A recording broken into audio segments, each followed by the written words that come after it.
Well, hello everyone. Welcome to Comic Artist Pro Secrets. I'm Ethan Van Sciver, 27-year veteran of the comic book industry, world's most charming and disarming, elegant and eloquent, humble because sometimes even I fumble. It's rare, but it happens, man. Great big Star Wars fan, trusted member of the media. What a privilege, what an honor, what a thrill to be with you at 6:38 p.m. on October the 3rd. 2020. Hi, all of you guys just showed up all at once. Nah, YouTube's not fucking with my channel. Not a bit. I haven't noticed anything that would suggest such a thing. How are you all today? Whoa, Pie Man bad. A lot of people saying nice things about me today. That's a nice jacket, says Max Santiago. That's good. Let's see. Matt Cisco says, I was still reading the tweet. Yeah, well, don't worry about it. I'll read it to you. We'll get into all this stuff. And we'll talk about, I'm just going to go over Twitter today. I haven't done a live stream. I didn't do one yesterday. But we'll do that today. CB Scrapyard says, digging Heather's new ink. That's not Heather Swain. That's Heather Antos. We'll talk about that as well. It's pretty funny. Pale Writer says, looking slimming. Really? Yeah, I changed the aspect ratio. Some of you guys don't realize this, but I changed the aspect ratio of my YouTube channel in order to push me together and make me look thin. I think it's working. Jeb is a mess, says Rocket and Jet. Yeah, Jeb is a mess. Jeb is a mess. Still one of my favorite videos. Cecil's fupa. That is not Cecil's fupa. Says, did EVS steal that outfit from Hunter? How is this? No, Hunter's, no, nothing Hunter wears would fit me. Hunter is a slim young man. He believe me, would not work out. Lloyd Aloha says, America, say hi to Josue for me. Josue, LOL. That's right, Josue. How do I remember that? Josue. I gotta remember that. All right, so we're having quite a day here. I was up all last night working, getting stuff done. I'm thoroughly enjoying Cyberfrog Wreck Planet. How's my audio, by the way? Is it okay this time? Let me double check real quick. I'll get some messages from you guys saying, no, it's working. It's my microphone. Okay, good. Let's see. They're saying you dress like a kid in their early 20s, EBS, in case that was unclear. Oh, yeah, I kind of do, right? I mean, well, listen, when I dress like a sophisticated older gentleman, which is what I am, you guys say, oh, you're a weirdo. When I dress to the nines, you guys don't like that either. When I dress like normal, like I'm bumming around the house, you guys suddenly say, hey, you look like a 20-year-old. Ethan dresses like it's 1992. Just need that hat backwards. How about to the side like this?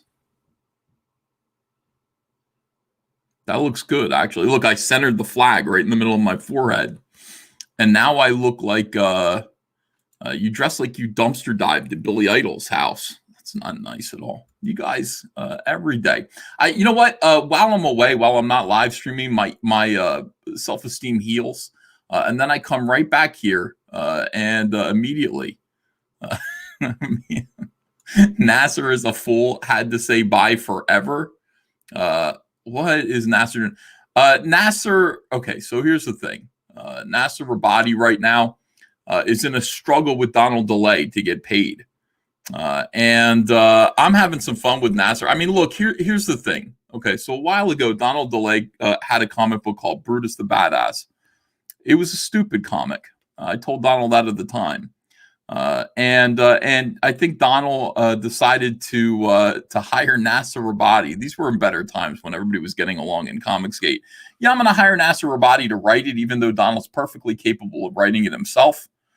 And he hired Nasser and he gave him 50%. And then something went wrong along the way. I'm not sure what it was. Something went wrong with Nasser and Donald, and they started to fight. And then Nasser decided to, and here's the thing, like I actually like Nasser and I like Donald, so I was saddened by this. Nasser in the funniest troll that I've ever seen in my life. I mean, like Donald was like spitting mad at Nasser. Nasser decides that he's going to go on the internet and he's going to try to sell off his 50% of Brutus the Badass, which is, I mean, essentially understand something. Like Donald gave him that 50% as a gift. I watched that happen and I went, you're in trouble, dude. You're in trouble. Oh, no, it's going to be great. This is going to be a very productive and fruitful partnership. Nasser went and tried to sell it to John Delarose. Just to screw. I mean, John Delarose, trust fund kid, has a rich dad. Just to screw with Donald. Hey, like half of your character is owned by, John Delarose now. How do you like that? Don't fuck with Nasser Rabadi. So things weren't working out so well. Donald had all of the money, and Nasser's waiting for his 50% of the profits, but Donald hasn't printed or shipped the book yet. Nasser is broke, having renounced Comicsgate. He's joined up with a bunch of people who told him being Comicsgate isn't cool. Well, paying your bills is cool. Selling comics is cool. Oh yeah, but these guys make fun of Comicsgate. So let me make fun of Comicsgate too while I'm broke.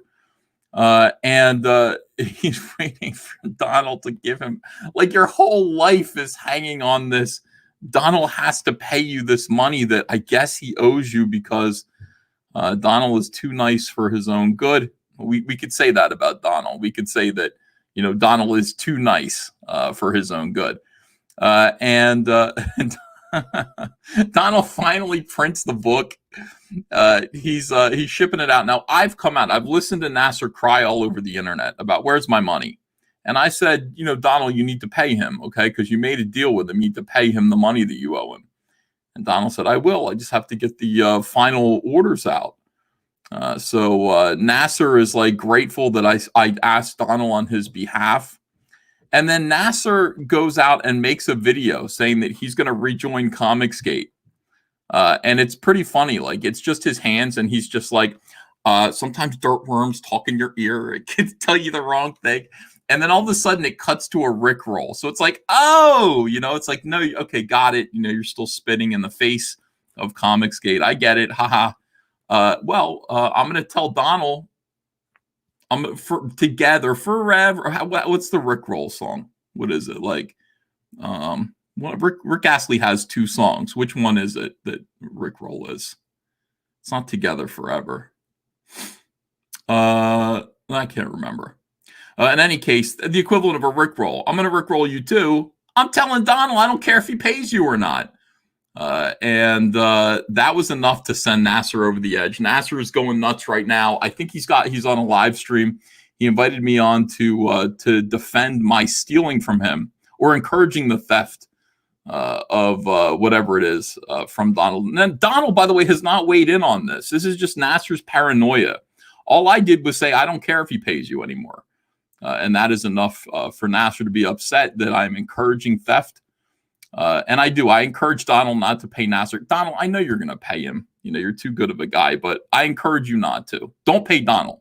Don't pay Nasser. Don't pay Nasser. That's our new thing. F Nasser and never hashtag never pay Nasser. Start the never pay Nasser hashtag on Twitter, and he'll go nuts. Here's the thing. Like, if you're just waiting on one sum of money, you're just waiting on that one sum of money, get a job. Seriously, you can't just be like, I'm broke, except for I need this money. Get a job. You can't just be waiting on that money, and get back in the good graces of your customers if you can. That's what this is all about. You got to make sure that your customers are happy so that you can sell them comic books or books or whatever it is that you're doing. All right, let's see. Yeah, never pay Nasser. That's the new hashtag. Never pay Nasser. Tom Forsyth says that's tortious interference. No, it isn't. No, they still have a contract. Has nothing to do with that. The contract still exists. Uncle E, are you going on Yellow Flash tonight? Why? What's Yellow Flash doing? I'm not sure. Forsco's Fabio says F Nasser, justice for kiddies, never forget. Mark C says, shouldn't that money now go to John Delarose? I told Nasser that it was going to me. I said that He's like, you're a millionaire asking for trying to get $3,000 and not paid to me. I'm like, I'm gonna have it paid to me. I'm gonna have your $3,000 paid to me. I don't know what for. I think just for advising Donald DeLay. If you want to troll people, two people can troll. I would say troll from a position of strength. That's my advice. Pay Kyle Ritter is, yes, that's a better hashtag. 200 Watt Studio says, Kumquat GoFundMe for Nasser, LOL. Yeah, that'd be so funny. John Delarose. I'm sorry. I'm so sorry, but it's going to John Delarose. All right, so thanks everyone. Thanks for coming in here. E Productions is here. Everyone's having a good time. It is Saturday evening. What a great time. What a great day. Let me see. To start off with, let's talk about a couple of crowdfunders. Fragaboom's Black Flag Pineapple Perception is this close to 190,000. If you haven't backed Dan Fraga's Pineapple Perception, Black Flag Pineapple Perception, do it. He's on these live streams all day long drawing and doing these beautiful drawing streams. He's entertaining people. He's a really good, fast artist. He draws really quickly. It's a lot of fun to watch him go. And if he promoted himself, he needs to promote his comic as much as he is promoting or entertaining you guys with his drawings. His drawings are great. The Black Flag is going to be great. If you haven't backed it yet, please do back it. Impossible Stars by your boy Zach is just kicking ass right now. Amazing. Very, very close to $58,000. Make sure to back your boy Zach on Impossible Stars. We're going to talk about Zach a little bit today, too, because Zach got vindicated. Thomas Moria, Wizard for Hire. This is awesome. This is by the great Stefani Renee. Stefani Renee did 2 Cyberfolk pieces for me that I got to publish. I'm trying to figure out where I'm going to put them. Maybe on the trading card album. I mean, maybe that's where they go. On the inside, maybe. Let me think about it. Thomas Moria, Wizard for Hire. He just launched this campaign yesterday. Let me tell you something. This art kicks ass. People who see this book go, this is really, really good. Yeah, no kidding. Like, Stefani is an amazing artist. And if you go through this and just have a look at the art, I'm fairly sure you're going to back it. Just based on how it looks. Oh my God, look at this. That is awesome, dude. Look at the car. His shadow is a demon as he walks towards the car. This is like Doctor Strange, but good. It's Doctor Strange, but like Mark Waid isn't writing it. Who's writing Doctor Strange? Look at this monster here. Absolutely phenomenal. This book is one of those books that if the world were fair, it would get 6 figures. If the world were fair, this book would be, cranking it. But I don't think I think is Stefani Brazilian. I would love to have him on the show, but I think he speaks Portuguese. So I'm not sure if he's fluent in English. I'm going to ask him if he wants to come on and talk about this a little bit. Get some numbers on this book. But yeah, if you haven't backed it yet, you really, really should. It's just $25. Make sure to get a copy. When it comes to me, Cyberfrog 2 Wreck Planet is this close. Look at this. We're almost at 90,000. $1,090,000. $1,090,000. Very, very close to that. We passed 9,900 backers. Got 9,908 backers, and a bitch ain't one, I guess. Just waiting to get to 10,000. That's going to be so fun to do that. And also our current campaign, Cyberfrog Warts and All. This is something that I've been waiting to put together for a little while. This is I'm taking all of the comics that I did from the 1990s, all of them, and I'm putting them together in all the Cyberfrog comics, all together in one great big hardcover omnibus volume. Okay. It's going to, it's just going to be really, really nice. It's going to be shiny. It's going to be top of the line in binding, in paper. Everything about it is going to be exquisite. But not only is the product itself, like the print job, going to be nice, it's going to have everything in it, absolutely everything in it. I've been hunting down and I found all of the house ads for Cyberfrog from the 1990s, all of the advertisements that we used. All of the interviews, Wizard Magazine's weirdo shit, that's all going to be in there. Like, all of it is going to be in there. It's going to be a complete 90s experience. Much of it will be cringe. I swear to God, I'm looking at these old house ads and I'm like, I didn't have anything to do with these house ads. The stuff that the ads are saying, so embarrassing. I mean, so cringy and embarrassing. Cyberfrog, he redefines attitude. What the fuck, man? What is this? Attitude.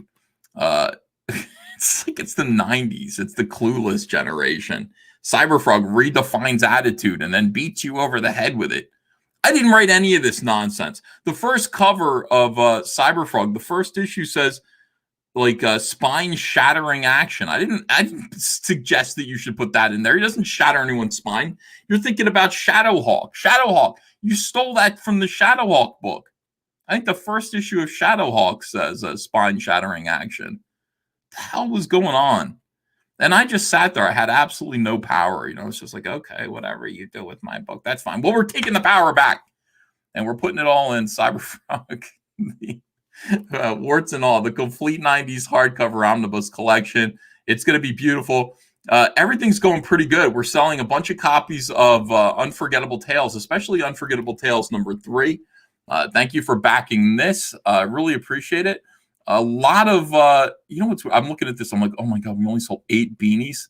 No, we sold a lot more than that. Like, people are buying multiple. Let me go to the items report. Let's just look at what everything is selling here. Items report. So you can actually see how many of things have sold. So I have to sell like 100 I have to sell 80 beanies in order to break even. And it's only been 5 days. And it's like, first of all, the baseball caps are great. Beanies are selling okay. 40, 57 here, 27, 23. Cyberfrog hoodie is doing very well, much better than I even hoped. And all is well. The Unforgettable line art comics are doing fantastically. We've sold 1,490 copies of Unforgettable #3. Can't complain, guys. Thank you so much for that. Thank you for always making these campaigns work and look good. So definitely appreciate you guys. So back Cyberfrog, warts and all, if you haven't yet, it looks like we just picked up a couple more backers. Appreciate you. And then again, Thomas Moria, Wizard for Hire on Indiegogo. Back this one. Back Impossible Stars by your boy Zach. And let's get him over the line to 58,000. Let's get him to 60,000. And Dan Fraga's Black Flag. If you haven't backed Dan yet, make sure that you do that. All right. So I get up this morning. Not even this morning. I get up this afternoon. And I stumble downstairs. And I always see what Zach is sending me. Like, Zach always sends me little messages, He'll send me, not enough of you guys do this anymore. I think everybody sends Zach stuff, but people don't send it to me. And then Zach has to send it to me. So by the time I see it, it's like warmed over. I've already seen it. Or, everybody's already seen it by the time I see it. People say, why don't you do, like, topical videos anymore? Well, why would I do that when everybody's already seen this? You guys send stuff to Zach. Send it to me too. If you guys see these weirdos, if you guys see SJWs acting funny on the internet, send me screenshots. I want to see it too. I want to see it first. And I don't pay attention to these people. Plus, they've got me all blocked. I need this stuff for content, obviously. And this is content. This is fantastic. Look at this. Here's Heather Antos, Milkshake 1, we used to call her. Heather Antos, back in the day, was one of the assistant editors for Marvel Comics. This is where Comicsgate kind of started. Like, a lot of people really started to notice, before the idea that SJWs were a thing, before we defined and understood the problem. A lot of comic book fans were like, why are these comics getting so soy? Why are they getting so weird? Why is all this weird, creepy identity politic bullshit creeping into our comics? And then why, when we complain about it on the internet, are like the staffers of Marvel, the creators, the editors, why are they calling us names? They're calling us bigots and stuff. It's almost as if this is really important to them. Like, here's the thing. Hold on, let me get I'm wearing my elbow pads underneath. Give me 1 minute here. For my elbow pads underneath my sweatshirt. That's not comfortable at all. I'm like, why do my elbows feel weird? People ask me what these are. You can get these. These are called spider pads, spider elbow pads. You can get them on Amazon. They make drawing when you're, resting your elbows on a hard desk all day. They make that a lot more comfortable. Okay, so anyway, Heather Antos was one of these people who was just like talking shit on Twitter all day long as an employee of Marvel. And somebody else noticed, and I had to confirm. I had to kind of say, yeah, this is weird. That all of the editors at Marvel were fat, ugly guys like myself. And then all of the assistant editors for these guys, these fat, ugly guys, were comely young lasses, as you might say, were at the medieval times. They were 20-something. I wouldn't. Not all of them were attractive, but they were. These guys would probably find them hot. Okay, and Heather Antos was one of those. And she kind of would say weird, creepy things on the internet. She'd say things like, Rose Tico is a much better character than Boba Fett. It was just like, she's the Star Wars editor. What are you talking about? Don't say things like that. When you're the Star Wars editor at Marvel, do not say Rose Tico was a better character than Boba Fett to Star Wars fans. You're just fucking with them. You're just fucking with Star Wars fans. You're just trying to get them upset. So anyway, they all took a picture together famously. They pretended it was in honor of Flo Wisen, whatever her name was, drinking milkshakes. Flo from Marvel Comics, Stan Lee's secretary or something like that. And they posted that picture to the internet, and Zach looked at it. For the first time, you got to see the faces of all of the behind the names of these women who were insulting fans on the internet. And they were all 20 years old, with snotty looks on their faces, calling you Nazi, telling you if you voted for Trump, they're going to remember who you are, telling you Rose Tico's a better character than Boba Fett, and they're editing Star Wars. So Zach said, fake geek girl. He said, fake geek girl. And that set off a firestorm because Zach already had a popular YouTube channel that was criticizing the culture within comic books. It was called Diversity in Comics. He had 40,000 subscribers, which at the time was more people than were actually buying most Marvel comics. So more people were listening to Zach about what was wrong with Marvel comics than there were people who were actually buying most Marvel comics. And therefore, Zach was targeted for destruction. Targeted for destruction. And this person here, Heather Antos in particular, did seek to take his channel down. She found out where he was employed, but she was wrong. He used to work for PayPal. She targeted PayPal to try to get him fired. She tried to get his Patreon taken down. She spread rumors that he was a white supremacist. She did all of this stuff because Zach called her a fake geek girl. Apparently that was an outrage. And by the way, the thing about that whole situation was that everybody got together and said, no, they posted a picture of themselves drinking a milkshake and they received death threats and rape threats. Well, nobody ever produced those. That would be a serious thing. I was there at the time. I saw all this stuff. I was still friendly with most of the people involved with the SJW mainstream. And I did talk to Dan Slott, and I revealed this. This is important. This is important Comicsgate history because this lie made its way into the Washington Post, the Miami Herald. That Heather Antos received rape threats and death threats from Comicsgaters, which I would not. I would be pissed if I found out that was true. So I said to Dan Slott, "Well, where are they? Can I see them?" Dan's like, "You wouldn't believe it if you saw it." Dan Slott said this to me. I said, "Well, let me see." He said, "I can't show you."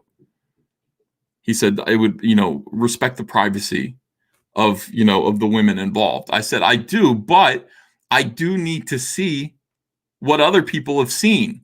If this is true, if they're handing around vulgar, vile material, and I am a part of, or, consider myself a part of this movement, Comicsgate, I need to know. Show me what they did." And he said, "Okay, but you got to swear to never show anyone." And I said, "I swear." Dan Slott showed me what it was that these people were lying about. One individual found a picture of some JCPenney modeling ad with Heather wearing a sweater. She looked, it was like back to school with Heather Antos. and zoomed in on her chesticle area, her chesticle region, and said, "I'd do her." And that was it. That's what it was. I said, "That's it. This is the rape threat." Well, I mean, you can read into it any way that you want. Dan, this is the rape threat. This is what you are smearing Comicsgate with. You're calling comic skaters. You're saying comic skaters are threatening young ladies on the internet. And this is what it is. This is what you have to show. This is the evidence. This is what you guys are passing around. You're lying. And I'm going to tell everyone. And I did. And I showed everyone.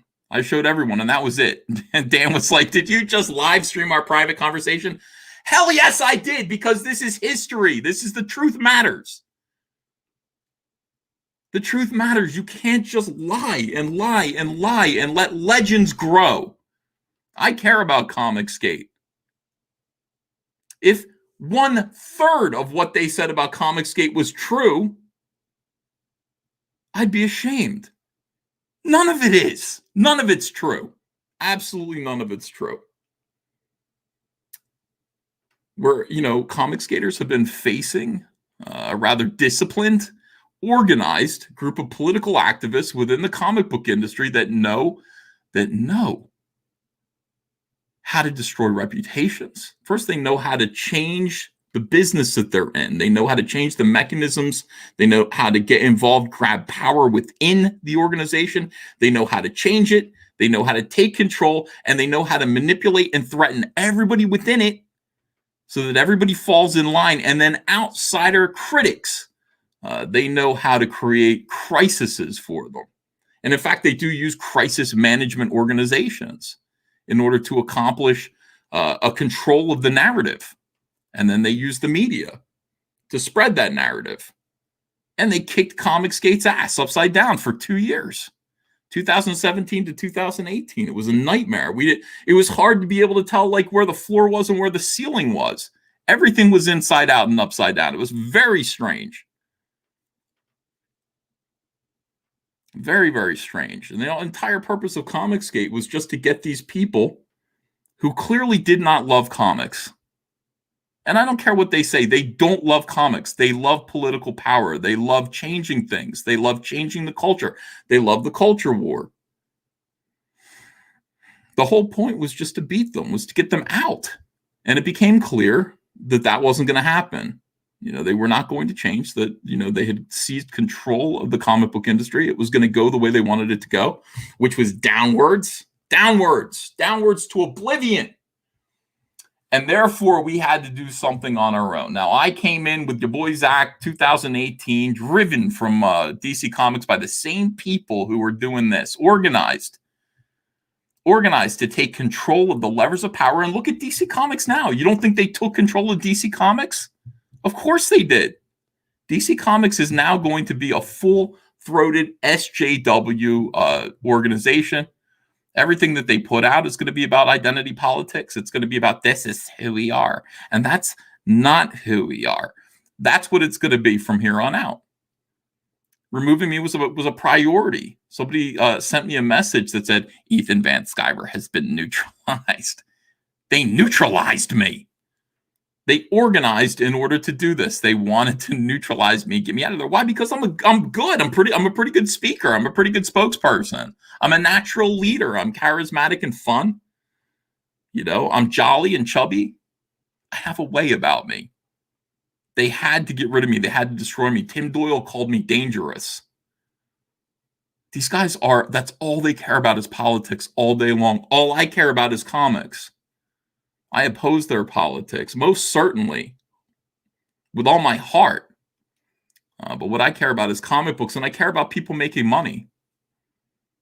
I've said this before, and it kind of shook some people. I said, look, if SJW comics were actually desirable, if they sold, I would be making them myself. It would be what people wanted. I'm a capitalist.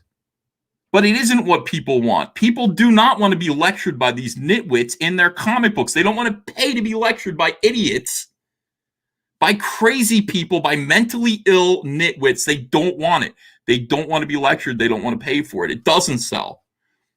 So the fact that it doesn't sell and yet it persists must mean something. That's something we need to fight. Something that we need to fight. And that's what Comicsgate is. We are fighting it. How are we fighting it? We're doing our own comics. We're doing our own comics. And we're winning. They can't stop talking about us. It's amazing. I got these weirdos wrapped around my finger. I'm all they think about. I don't think about them at all. I'm busy thinking about bees and frogs. I'm thinking about chicken. I got some fried chicken from Popeyes upstairs. I'll have that later tonight. I ordered it from Grubhub, which is the greatest thing in the world. I didn't realize how good Grubhub was until the lockdown happened. Now I'm like, Grubhub. What do we have? What can I order? That's all I think about. These people think about me and make references to me all day long. It's very peculiar, very strange. One could draw conclusions that they were jealous of me. Anyway, getting back to this image on the screen, Zach called Heather Antos a fake geek girl, and the internet broke to pieces. Oh, just because she's a woman, she's a fake geek girl? I guess women don't like comics, eh? You piss babies. Remember when they used to call us piss babies? You piss babies and chuds. Your penis falls off whenever you see a woman in comics. All right, well, I don't know. Let's just get back to the initial question. Are they fake geek girls? Here's Heather Antos, October 1st. In honor of Flash, the goodest boy. Here's her German Shepherd, who's looking at her and going, you're embarrassing me. That is not... You got a tattoo on your... I think this is your wrist. You got a tattoo on your wrist. I'm Flash. I'm your dog Flash. You don't see... That's not the Flash symbol. That's the Captain Marvel. That's Shazam. That's Shazam. And you just got it tattooed on your arm and you're on the internet. He's like, they're going to make fun of you, mommy. Can you see it? It's on my back. It's not as though you don't have reference in the house, Heather. It's on the dog's back. You could just take a picture of the shirt that the dog's wearing and bring that to the tattoo parlor. You got to be kidding me. Now, this individual who is probably being very gentle with her, Heather she wants to show off. She wants some geek cred here. Look, I got a tattoo that's comic booky. It's geeky. Jim Jokish, whoever this guy is, says, great tattoo, but I'm not sure you chose the right one. Looks like the Shazam symbol. Maybe an upside down Golden Age Flash. That's this. This would come up from his belt. I had to draw these symbols 100 billion times when I was working on the Flash. He's like, but it's definitely not modern age Flash. No, that's not anything Flash. That's never been Flash. Now, Heather Antos immediately realizes she fucked up, and this is extremely embarrassing. So what does she do? She takes it out on the dude telling her, we're cool, but you might want to think twice before commenting on something like that again in the future. These things are, for obvious reasons, extremely sensitive to people. The fuck are you talking about? She goes, also, I precisely didn't choose the DC symbol of either character. Maybe back off of something extremely sensitive and personal that has nothing to do with you. You shared it on the internet. You put... Are we a little embarrassed? Now, here's the thing. Not only... here's my hat. Even the dog knows. Yeah, look at the dog. The dog's like, oh, you're gonna take a beating for this one on the internet. Hashtag fake geek girl. Hashtag Shazam. No, Shazam. Hashtag your boy Zach vindicated again. Yes, he was. He's vindicated. Fake geek girl. How do you not know what the Flash symbol is? That's very basic. That's basic bitch information. Everybody knows. This is the Flash symbol, especially now, especially that it's on TV. It's everywhere. You can't make a mistake like this if you know. I mean, this isn't even obscure. This is just mainstream. This is mainstream geekery, and you fucked up and you put it on the internet for everyone, and now it's embarrassing. Zach was right. And the thing about it is, you're not even just like a fan. It'd be one thing if you were just a fan, like, I kind of like the aesthetics of comics. No, you're an editor. You're working in comics. How does an editor make a mistake like this? Holy shit. You're an editor in comics. How do you make a mistake? Like, can you edit your wrist? Can you edit your tattoo? Now, it's even worse than this, you guys. It's even worse, as I quickly point out. And this is important. Heather Antos accidentally got a white supremacy symbol on her wrist. This is awful. White supremacy. This is the symbol for the National States Rights Party, a KKK wing group founded in 1958 back in Knoxville, Tennessee. The National States Rights Party. This is their symbol.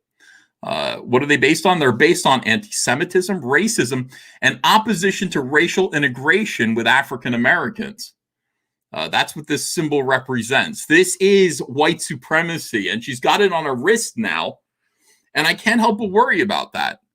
I didn't know she stood for that. I find that to be very strange. She's segregationist? I mean, I don't think she is, but that's what that symbol is. My God. My God. You might as well just put another one next to it. Just get another one next to it. The dog's like, notice what kind of dog I am? Mein Herren. Eine Deutschen Shepherd. Ich bin German Shepherd. Ich bin Deutscher. Deutscher über alles. She's got a German Shepherd. She's got a German Shepherd and a white supremacy symbol on her wrist. It's all starting to make sense now. It's all starting to make sense. All right. So, these are my concerns. It's hilarious that Googling the National States Right Party comes up with search results about a brief history of the Democrat Party. That's right. National States Rights Party was, of course, Democrat Party. And people think I'm kidding. I mean, go ahead and look it up. Took me 2 seconds of research to find out what this symbol actually meant. It doesn't mean Flash. Doesn't mean Shazam. It means no segregation. It means segregation, no integration. It means whites only water fountains. That's what it means. White only. Horrible. That's a horrible thing. Can you fix it? Can you fix the tattoo? There's got to be something that you can do. Maybe turn it into something else. It's embarrassing. Yeah.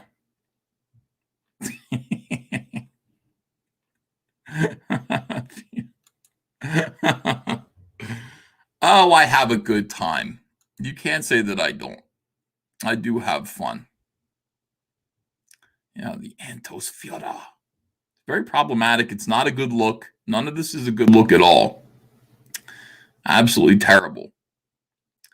So I'm concerned. I'm watching all these politicians that I admire. Great men of health and stamina like Chris Christie coming down with COVID-19. What am I going to do? I don't want to get COVID-19. There's got to be a way to avoid it. Stay in the house. If I just stay in the house. That's horrifying. It's absolutely terrible. COVID-19. Trump's got it. Melania's got it. I think they're going to be okay. I don't know about Chris Christie. I can see Chris Christie. I can see Chris Christie not making it. I think Trump will be fine. But yeah, I will say, if you're scared, stay home. Yes, I'm scared. Of course I am. Terrible. I heard a doctor say it does irreparable damage to your lungs, especially if you're an asthmatic. I don't want that. I don't want irreparable damage to my lungs. I like breathing. Absolutely terrible. I'm terrified of it. So let's pray for the president. We've got people out there right now. You guys wouldn't believe how evil. Time goes by and we kind of forgive each other. We move on. We forget about. Do we do this? Do we kind of just go, oh, maybe these people aren't as bad as, we thought. Maybe we'll kind of forgive them. No, they're terrible. These people are awful people. Let's not forget, there was a moment in time where I laughed about a joke Cecil told tangentially to the idea I think it was, the joke was Max Visaggio got some kind of like female cancer, ovarian cancer or something like that, which is impossible, obviously. That was the joke. That was the mean Cecil joke. And this Tess Fowler was just like, he's laughing at me getting cancer. I didn't out loud. I mean, inwardly, yes, but not openly, not to an audience. I mean, yeah, in private, of course I did. I thought, yes, but not like on Twitter or anything like that. I would never do that. These people openly, wherever, these people, don't forget who they are. Do not forget what these people do, what they stand for. It's always the same names, except for this one. This one's kind of new. Here's Tamara. By the way, Tamara Bondelaine, again, trans. We have like 3 famous trans people in comics, and they're the worst human beings on the face of the earth. They are so fucking awful. They're so awful. It's like, do you hate trans people? No, but these 3 I do. Absolutely. They're just awful, awful people. Look at this. To be clear, I never found it funny or fitting when large groups of people were being exposed to COVID through their own ignorance. I don't like those people, but don't want a bunch of misinformed people to suffer and spread it further. But Trump? Nah, fuck him. He's the president of the United States. These people are actively rooting for Trump to die, and they're making up all kinds of excuses about why he should, why he deserves it. Here's Richard Pace, well, we've talked about Richard. You know what Richard Pace is up to. I will say this about Richard Pace. Aside from the other stuff I've said about him, I will remind you that he has owed a Kickstarter. He's owed a Kickstarter for 7 years. I mean, Donald DeLay is 2 years. He's, took him 2 years to get it. It's 2 years. It's coming out. He's shipping it. But these SJWs, people like Richard Pace, people like B. Clay Moore, these dysfunctional, people, they do Kickstarters that obviously you cannot fulfill. He's like, I'm going to do a 98-page hardcover. It's like a hardcover coffee table book of my sketches. I've raised $7,000 Canadian. And I don't know what $7,000 Canadian is. Is it like $5,000 US? US currency? You can't do it. Like for 100 people, you got 100 backers, you raise that much money. You can't even afford to ship 100 books, 100 hardcover books for that much money. Much less print them, much less pay yourself to do 96 pages of drawings. And the thing about it is that you don't just return the money, do you? You just sit on it and just hope it goes away. If you want to do something like that, and it comes back, and I say this to you guys too, if you are aspiring to do something like that, and it doesn't work out, you do not raise enough money, return the money. If you can't afford it, you can't afford it. Be practical. B. Clay Moore wanted to do a 100-page hardcover anthology about Hawaiian Dick. No, not Barack Obama. About a detective from Hawaii. And raised $20,000. Again, that's not enough money. It's not enough money to pay people to draw 100 pages of artwork. It's not enough money to even do that. And then to print it as a hardcover and then ship it.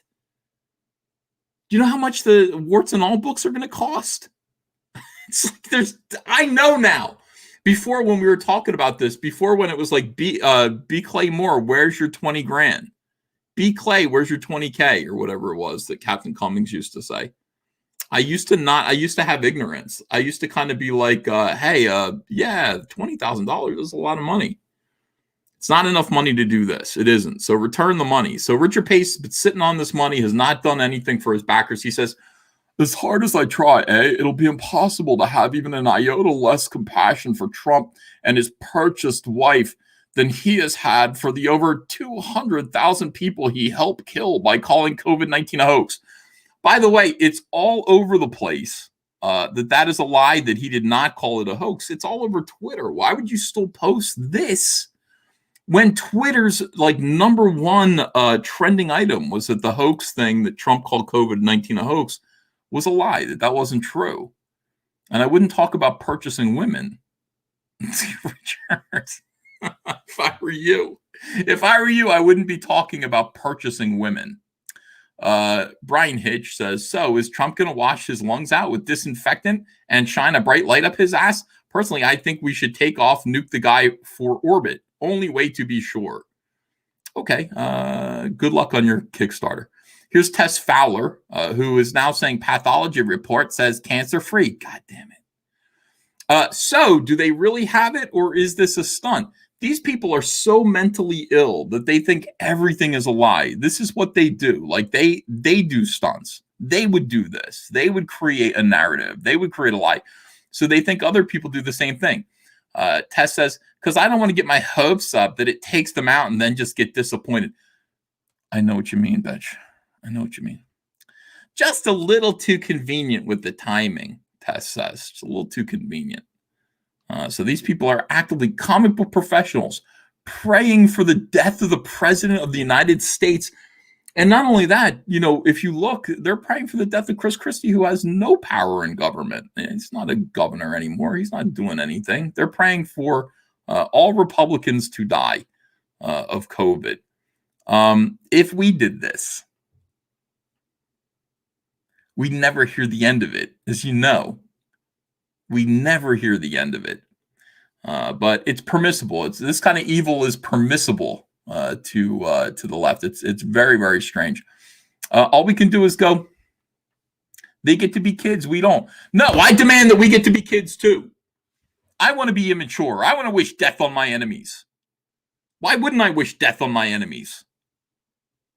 Why can't I do that? I'm going to wish death on my enemies, just people who disagree with me. When I say, get in a trebuchet and let me fire you into an oncoming train, what is that? Have I not already established a precedent? I think I have, of wishing death on my enemies, at least as long as it's in a funny Tom and Jerry kind of way. Why do it in a boring way? COVID, what? Let me watch Tom and Jerry cartoons. Let me figure out better ways to get this done. We all need a laugh. Everybody's concerned about the box behind me. That's the Jabba the Hutt sail barge. I will open it soon. Don't you worry. My ears are bleeding out. Was I too loud? Oh, because I banged the desk. That make it too loud of a noise. I can get excited sometimes, I can get excited. I can yell. I can raise my voice. I'm sorry. Every single day. Let's see. You finally going to open it, people say? No, open it now. Yeah. I mean, I could,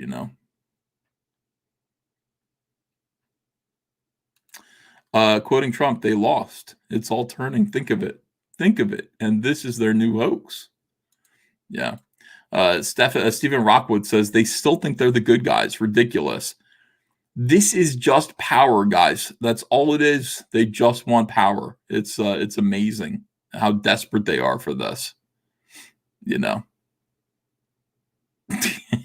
I'm sorry I was loud.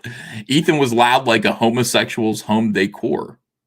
No, I don't think their home decor is loud. I think it's just the way they dress. Andrew Sabina says, open the box. I'd have to get several cameras set up in order to do it so that you would be able to enjoy it properly. I use a box cutter, not scissors. All right. Not today, guys. Not today. Thinking about the power of having a YouTube channel and the things that I can say and do, the ideas that I can express, the toys that I can review. So many things. I got the Star Wars Mission Fleet Mandalorian set for review. I go out and buy toys. I want to review them. That's what I really enjoy doing. I like aiming a camera at toys and then reviewing them for your entertainment. I like taking a camera. I like taking my phone into Walmart and making videos of me buying toys. What the hell is the point? That you guys can't stand it that there's a box sitting there. Nobody's opening it. Ethan will die in the sail barge, will still be in the unopened box. It's only important that I have it. I don't need to open it. I just need to have it. That's what's important, guys. You understand?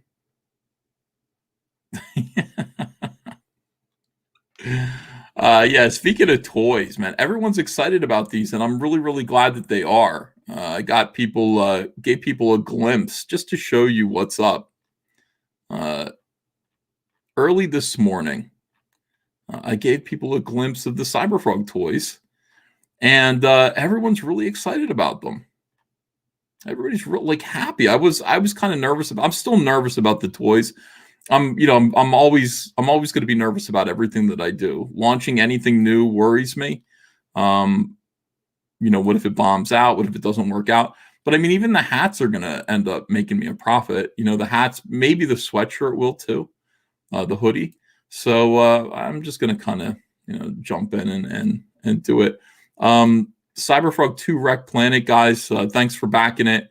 I think we picked up another backer. Fantastic. Wonderful.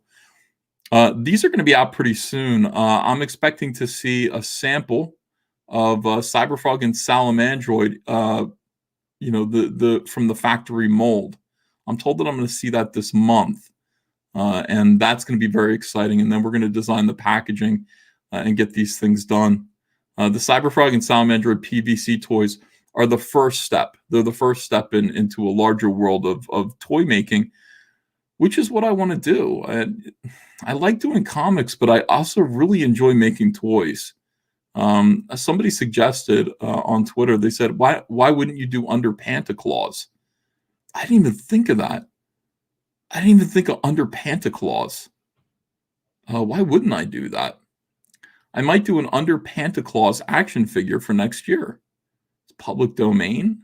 Under Pantaclaws is actually trademark me. Santa Claus in his tighty whities, like just a really nice obese sculpt. The thing about drawing Under Pantaclaws is that his obesity needs to be extremely realistic. He doesn't, but you can't make him gross. Like facially, he's Santa, But what would Santa look like if he were undressed? And it's not good, it's not good. But you can't make him look like he's still got to be happy and jolly. He's enjoying his own nudity. Would I make an action figure of that? Of course I would. I think it would sell everywhere. It's too early to do it for this Christmas, but it's like if you plan it now, then you can have it ready for next Christmas, which is a pretty good idea. Toys are the future. It's all caps collectibles. That's where we're going from here. Cyberfrog warts and all, you guys are backing the heck out of this. I wasn't expecting it to do this well. I thought it was going to get to 300,000 in 2 months, but it's already past 300,000. I'm humbled. I'm grateful. Thank you so much. We're selling these junior executive box versions like you wouldn't believe. We are sold out of, I believe we're sold out of the executive editions. Every now and then an executive edition comes out. Like people refund all the time. They're able to refund automatically, like on their own right now. So sometimes, one will pop up and then it'll quickly disappear again. Just keep your eye open. If you missed out, you might be able to get one through that means, through that methodology. So anyway, I woke up early this morning and I've been working on these for a long time. I tell you guys everything, but I don't always show you everything that there is. I've been working on the Cyberfrog action figures for a long time. And finally, we've got the paint masters in, and they're ready to go. So in other words, I've taken it as far as it needs to go. When I'm ready to make the toys now, it's just a matter of let's make the toys. I know how much they cost. I know how much money I need to raise. Based on Cyberfrog warts and all, let me just clue you in. I can do it. Like if I did Cyberfrog warts and all and raised that much money, we'd be okay. We'd be ready to. It would be paid for. So that's the fact that I'm able to raise $300,000 in 5 days is really encouraging to me. So before I was nervous, I'm a little less nervous now. This is the Vespis toy. I've got the prototype, the large sculpt upstairs. I'm going to have the painted Paintmaster prototype in-house fairly soon. I'm waiting on the Cyberfrog painted prototype as well. I'll have the first 3 toys all ready to go. The Vespis is beautiful. He's hinged at the legs, the wings, the head, and I believe he swivels like this, bends down so he can get into a stinger pose here. He looks just like my drawings. So I'm delighted by that. Clear plastic wings. And he's going to be the most expensive figure, obviously, in the first 3. I would like to make Cyberfrog and Heather $40, a $40 buy-in. And then I would like to make him, I think, $60. I got to double check and see what he costs to make. But a Vespis will be like $60. So, I'll have a tier where you can get 5 of them for $300 or something like that, because people are going to want to army build the Vespis. You want to have like a bunch of these around. Vespis looks really, really great. And here's Heather. People are really pleased. I got some great, not to sound too Trumpian here, but what the heck? People are saying that this is the best female figure they've ever seen, which is amazing to me, and I will happily agree. Heather looks absolutely beautiful. Her face is realistic. They've applied a special lip gloss here so that her lips actually look like lips, like she's wearing lipstick. She's got a Cyberfrog belt buckle here. I like her chicken fry shirt, which is ripped up. She's got her ankh around her neck. And then right down here, you can see these are the bonus items that are going to be like stretch goals. When we crowdfund Heather, you're going to pay $40 for your basic bitch Heather. And then as we raise more and more money, you're going to get these accessories and this extra head. You're going to get extra head from Heather. For Heather, I mean. You get 2 extra gloved hands that are like outstretched, and then 2 hands that hold things.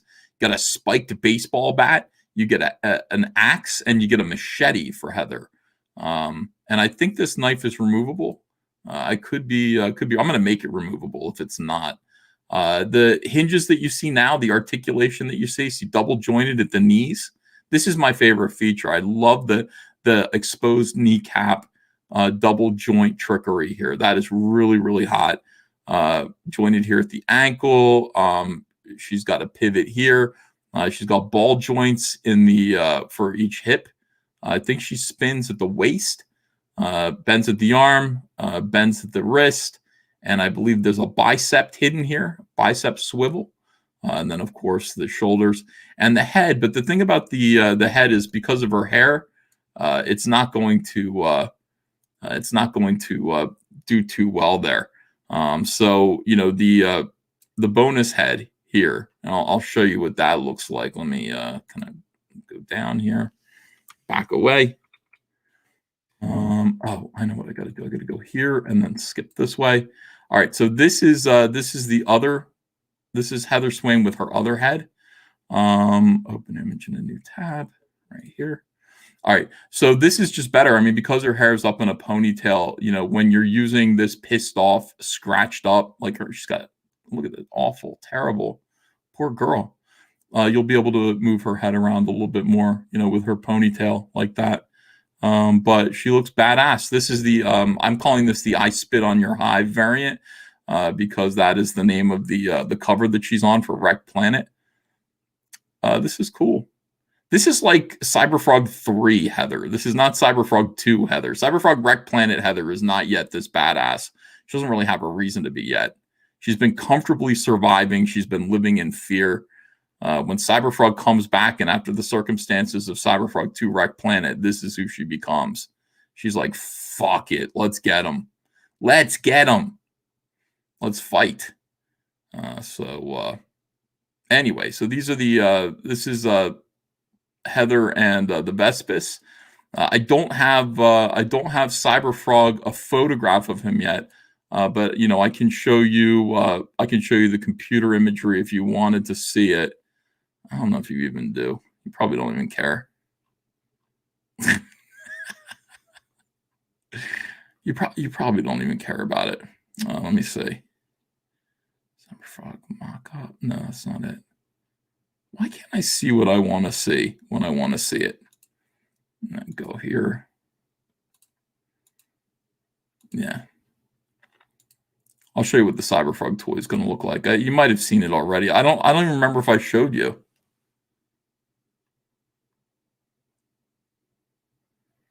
But this is exciting. I'm asking people, like, when do you want this? Like, when do we launch this? Because it's got to be up to you, to some degree. You know, I'm going to be asking you guys for at least $40, possibly, $140 for all 3 toys. So you got to tell me when's good, because I don't want to launch it and then have you guys, not be able to support it.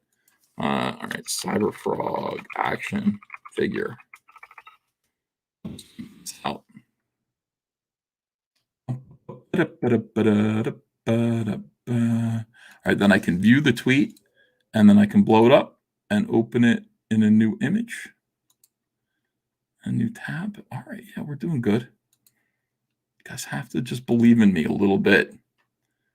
People say it doesn't matter to me, I'm broke. I know. A lot of people are saying that. Okay, but those of you who are interested in backing it anyway. Here it is. This is Modern Cyberfrog. I love his chrome. I want to see if we can polish up the chrome a little bit more. Let's see what we can do about that. Then this is Classic Cyberfrog. This is the Cyberfrog from the 1990s. He's got a yellow tummy and he's got the black spots all over him. And then we'll do this. We'll do a silver artist proof. Cyberfrog has 3 sets of hands. He's going to have alternate heads. He's going to be able to hold a Vespis. He's going to have a hand with a severed Vespis head. He'll have chicken fry accessories. He's also going to have his Reservoir Frog guns. And all of them come with this honeycomb display base here that fits together. Like if you get one, you can fit. If you get the Vespis, you can fit it in. They all kind of click together in a nice display. So that's the Cyberfrog toy. He'll be very, very posable too. But, look, we start with 8 points of articulation, and then we just add more articulation as the campaign does better. And who knows, I show these to people, and people are like, what is that? Like, people don't even know what Cyberfrog is, and they want to back it, Wow, we got some super chats here. Simple Jack says, hey, bud, great job. Pie on me. Thank you, Simple Jack, for $20. Jennifer Grover's here, 15 Canadian, says, hi, Uncle E. I would like to send you some love. And also some love to the chat. Here come the X's and O's. XO, XXOO, XO, XO, XO, XO, XO, exclamation points. Thank you very much, Jennifer Grover. Appreciate you. Yeah, it is fun. I like doing this. I really like making toys. I think I prefer making comics, but I do. I'm definitely enjoying myself all around. It's too much fun. And we're building the Cyberfrog brand. We did have a company, kind of a retail outlet, let me just say, possibly express interest in carrying Cyberfrog product. Possibly. And that's still, understand, I want you guys to understand that if let me talk to you guys about this for a minute. All right, so here's the situation. Cyberfrog is ours. Cyberfrog belongs to you and me. It's a special thing. The fact that Cyberfrog belongs to you and me means that nobody can stop us, right? That's part of the situation here. We're in the middle of a culture war with crazy people who are just looking for a way to hurt us, particularly me. So they're waiting for someone to pop up who they can target. Now, they can't target you. They can't target me. They've already tried. So if I were to say, oh, Cyberfrog is going to be in Five Below stores are going to carry Cyberfrog stuff, I would never do that because that's $5 or below. What the fuck? I'd have to make a toy that was $5 or below. But if Five Below was going to carry my stuff, then the SJWs would mobilize to tell Five Below that I'm a white supremacist and all this stuff. I mean, they would, use their smear tactics to amuse themselves to get me forcibly removed or denied access to that retail outlet. So I wonder, like, is it worth it? Is it worth it to even try, or do we just keep it here? I told Andrew, I said, I don't care. There are people who are like, where's the movie? Where's the video game? Well, I mean, look, if we do any of this stuff, it's safer just to do it in house. To me, I don't care. I'm making so much money. I don't care, like, if it goes to any of these places. Being in, let's say, being in Walmart means sharing with Walmart. It means me getting a smaller portion of what I'm already getting. Like, even if I sell more books, I'm getting a smaller portion of those books. I'd rather sell fewer books, keep in touch with my audience, stay, we have access to each other this way, and make just as much, if not more money. So I worry, like, part of me goes, oh, yeah, let's go, let's get in that retail outlet. And I'd like to, be able to go to the mall or something like that and see Cyberfrog. But the other part of me goes, I'd be empowering SJWs to do damage to me. And part of the joy of what I'm doing is that they have no power over us, none at all. We just keep winning and they just keep crying about it. I've never seen anything like it. I don't think about these people at all. They think about me constantly. I'm always shocked. I'm like, you know what? Like, people say you're a narcissist. Well, how could I not be? How could I not be a narcissist when the entire world does revolve around me? Why are these people thinking about me? Why is for fuck's sake, why is Donnie Cates thinking about me? Oh, he blocked me. Donnie Cates says, this new Thor script I'm writing is maybe my favorite thing I've written at Marvel in a long time. Who knew writing a frog would be so much fun? Donnie, that's cute.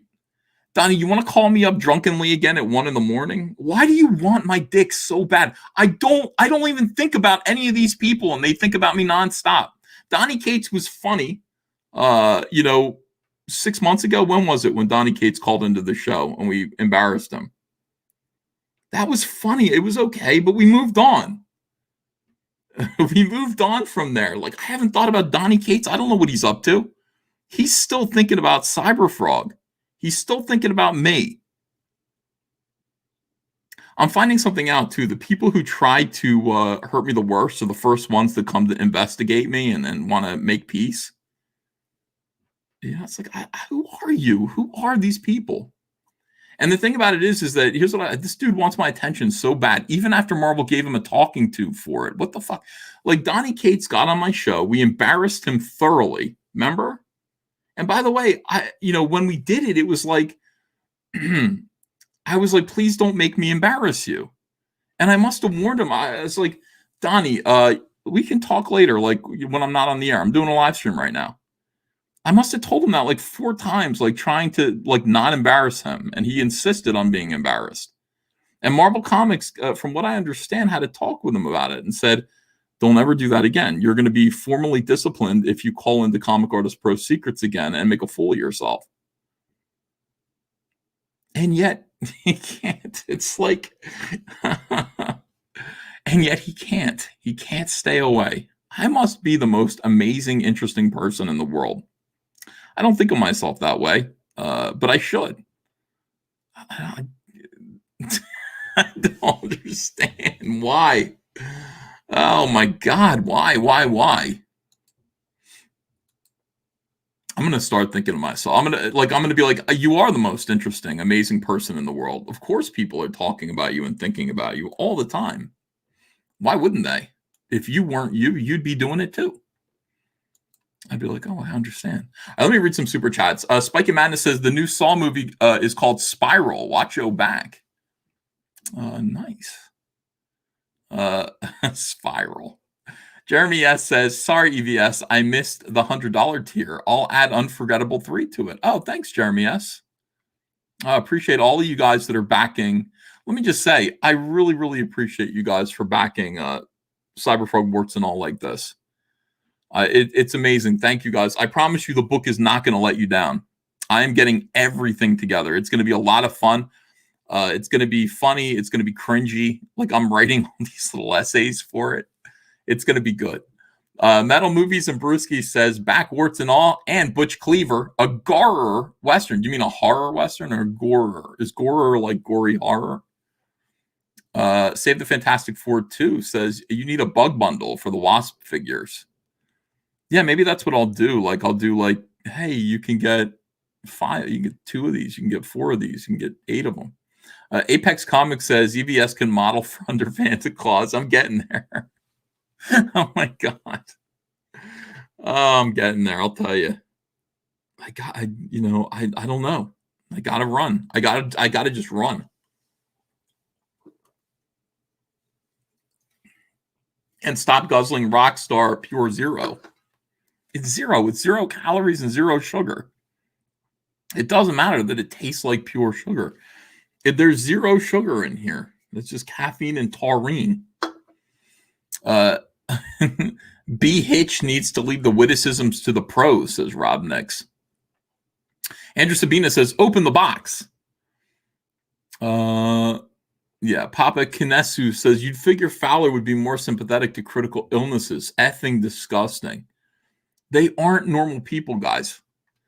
They're not people. They're not decent human beings at all. At all. There's nothing there. People are like, can't we just talk to them? We have to fight. Can we just get along? Can't. There's, there's nothing there to talk to. There's no getting along with them. They belong to the National States Rights Party.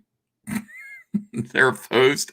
They're based in anti-Semitism, racism, and opposition to racial integration with African Americans. What do we have in common with them?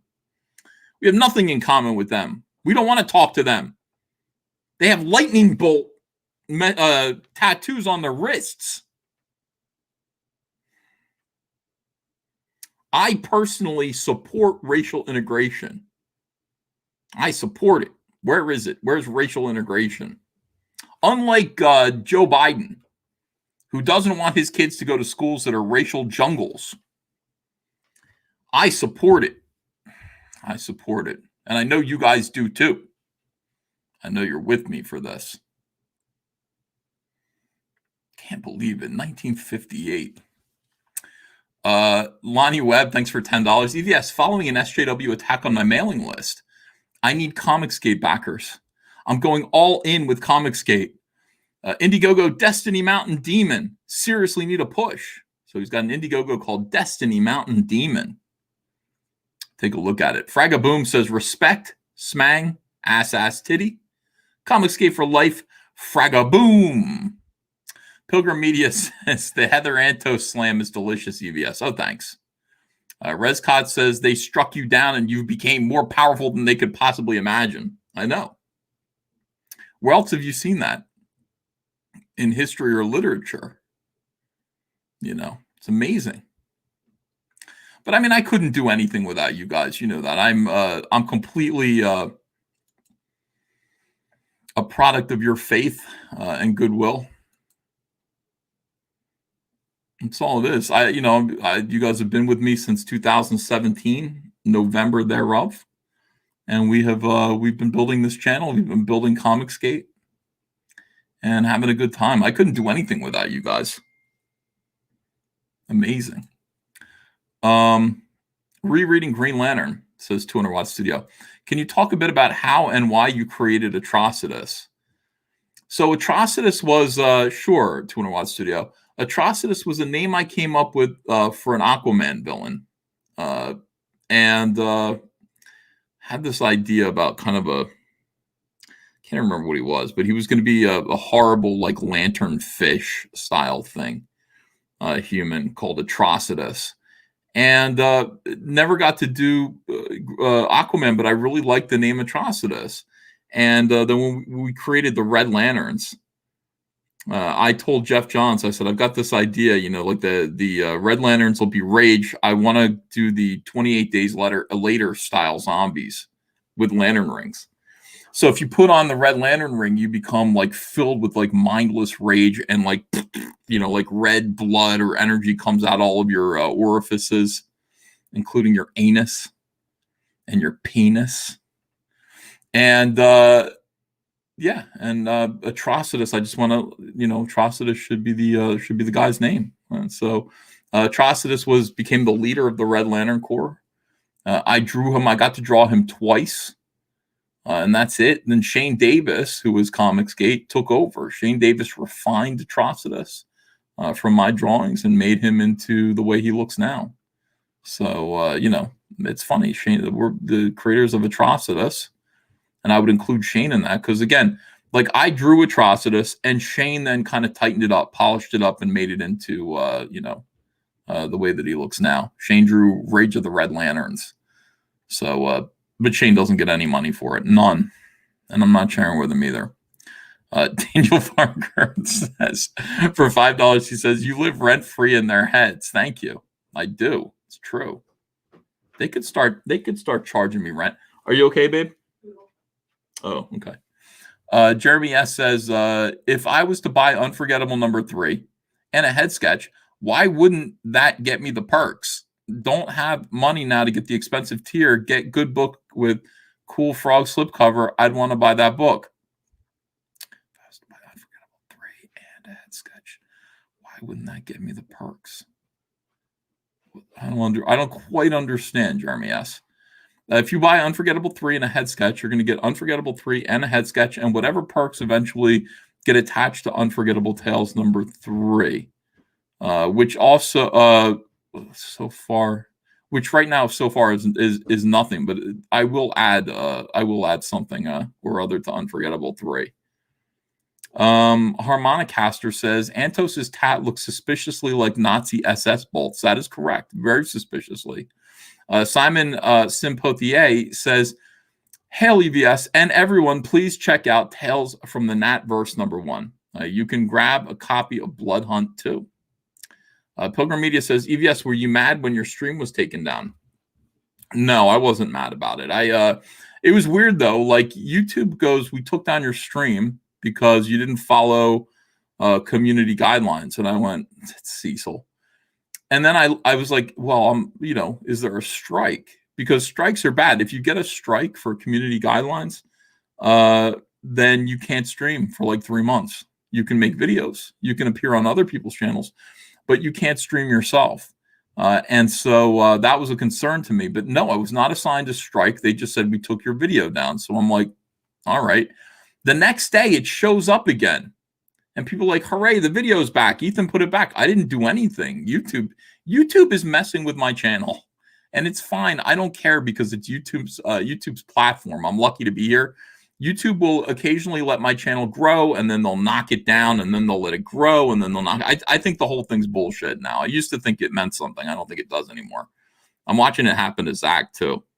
So, but I don't care. You put it back up. People watched about 75% of it, and then they took it down again and gave me another note, the same note that says this video has been removed for violating YouTube's community guidelines. I went,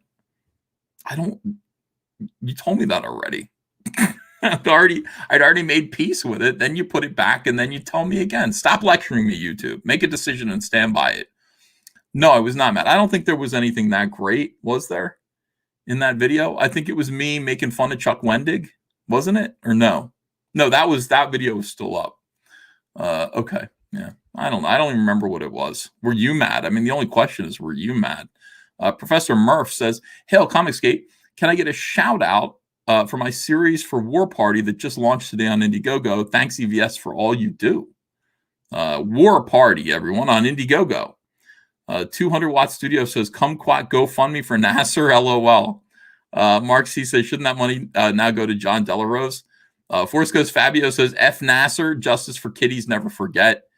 Gaming or What TM says, E, did you ever get those comics I sent you to be signed? I know you're a busy man. Just wondering, ETA. Yeah, it's right over there. They're on the table. I'll get them out to you on Monday. Grant Matheson says, Uncle E, thank you for setting a fine example, working on publishing my first novel this year. Thank you, Grant. Appreciate you, and good luck to you. Do not listen to anything that Chuck Wendig has to say about writing. Lloyd Aloha says, dig in your hat, EVS, go Comicsgate. And Rocket and Jet says, Jeb is a mess. Yeah, I agree. Jeb is a mess, a big mess. God, those videos are funny. To me, I know they annoyed you guys. All right, let me see. We've got a couple more. The success and passion of CG and Cyberfrog has been inspirational as I've developed the Harmonicaster, the first true electric harmonica, on sale soon. Laser Pants says, is that a sail barge behind you? Open it. Yeah, it is. I'm not opening it right now. Simon Sim Pothier for $20 says, hello, everyone. Back Tales from the Nat verse #1. We're getting close to unlocking the cool stickers. I even have a Bisley print to unlock. 64 plus page anthology building up to Nat the Merc series. Grab yours now. Kubo Troll says, when's the next stretch goal for warts and all? We've already passed one. It's a trading card. Every 10,000, I'm going to put a trading card in there. I just haven't had time to update it yet. We're going to do like up to 9 trading cards. And then I'm planning on, did I show you guys this yet? This might be the coolest stretch goal that I've ever done. I hope you guys like this. Some of you might not like it. I'm not even sure. You know, we'll see. We'll see how you feel. Let me show you if I can scroll down and find it. People, if you follow my Twitter, you know, like everything that I'm planning on doing. Oh, here it is. Okay. Yeah, all you have to do is follow my Twitter at Ethan Van Sciver, and then you'll be like, oh my goodness, I've seen the future. This is what I want to do. Cyberfrog sticky tongue grabbers. So I don't know if you remember these. These are in like gumball machines. And I love these things. You know, you grab it and you go, and you can grab a piece of paper. These are just covered with mucousy stickiness. Well, why wouldn't I make a Cyberfrog head with a tongue that go and grab a piece of paper off the desk? Why wouldn't I do that? The answer is I would do it. And I am doing it. I'm working on it right now. I'm making these Cyberfrog sticky tongue grabbers. And they're going to be wrapped up in a poly bag. I want to put them in those gumball like eggs, those plastic eggs. It's not gross. It's awesome. Yeah, and it's free. These will be freebies. I'm going to make a tier so that you can buy more of them if you want. I'll charge like $1 for them or something like that. Yeah, like it depends on how much. I have no idea how much these are going to cost to make. No idea at all. But this is just fun. I just feel like making stuff. You guys would do the same thing, wouldn't you? I mean, wouldn't you make things if you could? If you had like a franchise like this. So Cyberfrog tongue sticky grabbers. That's going to be a stretch goal for warts and all, but I don't know for what yet. I feel like it's probably going to be 400,000. I'm feeling pretty confident that we're going to get to 400,000 now because we've got like, like 7 weeks. We've got like 7 weeks. And I mean, there are no more limited items left.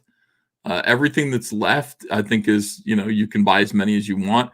As long as I'm out there, and thank you guys for backing. As long as I'm out there advertising it, like, look, $100 for a junior executive box. We've got all the hats. We've got the, beautiful basic hardcover, $30. Those are selling like hotcakes. We've got the hoodies. If you haven't bought a hoodie yet, buy a hoodie. Buy one for your whole family. Buy one for your kids. They come in extra small to 3XL. Buy a hat that matches. This hat actually matches the hoodie. That's nice. Or get a nice Cyberfrog ball cap. Get all this stuff. Support this campaign. The further we get, the more stuff I'm going to throw in with your order. So just make sure everybody has a good time. When they get their packages, when you guys get your packages, we just want you to be delighted when you see the Laughing Man logo. You'll see it says all caps comics, and there's a guy going, he's saying, that's the Laughing Man. And we want you to feel that way. We want you to be like, hooray, I got a nice package from All Caps Comics. Open it up, and there's all kinds of fun stuff in there. Let me check on Fragaboom. Did anyone back Fragaboom? You guys, back Fragaboom. Get him to 190,000. Impossible Stars. Did anyone back your boy Zach? Let me look. Yes, you did. Thank you. 58,000 for your boy Zach, and we're pushing towards 60,000. I think we can do it. And Zach deserves it. He's got 12 days left to go. He was right about Heather Antos being a fake geek girl. Let's not forget that Zach was correct about Heather Antos being a fake geek girl. He does deserve you guys supporting him, buying Impossible Stars and the Nexus bundle, Impossible Stars graphic novel, or the Impossible Stars 2-pack, as a way of saying, Zach, thank you for being correct about Heather Antos being a fake geek girl. Appreciate it, Zach. Not a lot of people pat you on the back. I'm going to pat you on the back and buy a copy of your comic book. Thank you for always being right about SJWs. Cyberfrog 2, Wrecked Planet approaches. Look at this. We're almost there. We're almost there. 190,000. No, I'm sorry. What am I saying? 1,090,000. Almost there. We're getting there, guys. It's going to be a big deal when we get there. Thomas Moria, again, by the great Stefani Renee. Thank you guys for backing this campaign as well. Criminally underfunded at this point. It's a matter of getting him on the show and letting people see what's up with this guy. Appreciate your support. All right, let me look at channel monetization here and my super chats so that I can see what you guys are sending me, and I can respond. I can send you responses. Alex Rogan's Ghost says, is there a size chart guide somewhere for the hoodies? No. I'll get one. Can you send me a size chart guide for the hoodies, please? I know you guys are listening. Simon Sympothier says, I have a swimsuit special ash can to unlock. Thanks, EVS. Back Tales from the Natverse. Comic Book says, make the sticky tongue grabber an add-on, please. No, it's going to be free. It'll be in everybody's order. It's going to be, I think they're going to be cheap to make. I don't want them to be expensive. So I will put them in everything. I'll put them in, if you buy a copy of Unforgettable Tales, which is only $10. Unforgettable Tales is only $10. But if I can make a sticky tongue grabber for like 50 cents, and I got to figure out what it is, then I will attach them to everybody's order, and I will also charge $1 for them. So you can just buy them for $1. Jennifer Grover again says, Uncle E, I'm sorry if this has been covered many times, but I'm fairly new to Comicsgate. Can you give a brief history of Nasser if you want to? Also, XOXO. A brief history of Nasser. I don't know if I'm capable of doing that. I don't remember too much. Nasser was, Nasser heroically stood up to C.B. Cebulski at Marvel Comics, at a Marvel Comics panel discussion at like C2E2. It's a convention in Chicago. And I can't remember what he even said to him, but he said something Comicsgate-y to him. It was really something else. And it was on video or something like that. And we invited him on. And as soon as he came on the show, he demonstrated a complete lack of kindness, decency, human compassion, empathy.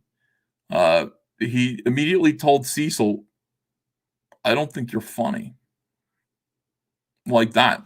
And his weirdness made him a regular person on the channel.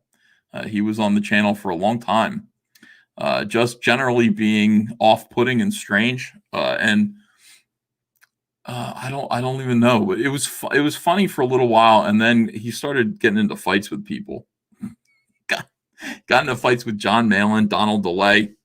Obviously, he was in a fight with Cecil. He was in a fight with a lot of people, and it just became too much. So yeah. I don't know. So that's the history of Nasser Rabadi. A lot of these guys come and go. It's you're on my show, and then you're not on my show when you become an inconvenience, and it's very strange for people. They don't understand. They feel like they've been kicked out of Comicsgate. You haven't been kicked out of Comicsgate. You're just not on my show anymore. Comicsgate is a big thing. It's not encompassed here. It's in the it's everything, but you might not be on my show anymore. And that's a thing. I think that's a substantial thing that people recognize. It's like when you're on this show, you're center stage, you're on the Johnny Carson show, and it's going to affect your sales. Your sales are going to do pretty good. And then when you act up and you're not allowed on this show anymore, your sales plummet. And it's I've noticed that people have a real tough time with that. It's a crisis that they go through. But it's like if you've ever seen the movie Mulholland Drive, which is one of my favorite movies by David Lynch. There's a character who appears, and he's almost like a mob boss, and he's called the Cowboy. And he says to a movie director, he's telling her, you're going to hire this girl, you're going to put her in the movie. And he says, there is sometimes a buggy. He says, how many drivers does a buggy have? And the director says, 1. And he's like, that's right. He's like, I'm the driver of this buggy. He's like, and if you get your attitude straight, you can ride along with me. And that's Comic Artist Pro Secrets. Get your attitude straight, and you can ride along with me on this show, and it's going to do good. And you're going to have a good time, and people are going to like you, and you're going to sell some comic books. But if you have a bad attitude and you're costing everybody else their patience, their energy, and money, you're out of here. You are out of here. So that is, I think that's part of the NASA Rabati story. It's certainly the, Mike S. Miller story, many other unfortunate cautionary stories of caution. All right, let me see here. If people really want me to open the sale barge, I can't. It'd be too much trouble. It'd be too much trouble. All right, let me see. All right, so I made that clear. I'm unforgettable. Thank you very much for that. Appreciate you. And I've also got some new channel members, and I should read those out as well. Those of you who are joining the channel now, if you join the channel, you hit the join button. You'll go to the community tab, and you will see a message, and that message has an email address. Right to that email address, we'll be able to see that you're a channel member, and you can have trading cards. There are a bunch of trading cards that we have that were exclusive for channel members. And if we have any of those cards left, you can have some. I will say this: the Rumblebee trading card. Andrea came down alarmed, and she showed me how many we have left. It's like stack of Rumblebee cards this high, and she's like, "We're almost out of Rumblebee." And I remember I printed 1,000 of them, but we had we almost had 1,000 channel members, so there aren't too many Rumblebee cards left. If you join the channel, you don't have Rumblebee yet, ask for a Rumblebee. They're going quick. Get your other cards. She'll give you the cards that you're missing. She's cool like that. Every day, Mark C says, every day you don't open the sale barge, the wonderful person who gifted it to you cries just a little. I don't think she does. I think she looks at it and goes, "Are you sure you wanted it?" I'm like, "Yes, I wanted it very much, but I can't open it without making a video about it, and I don't want to make a video of it." That's crazy. All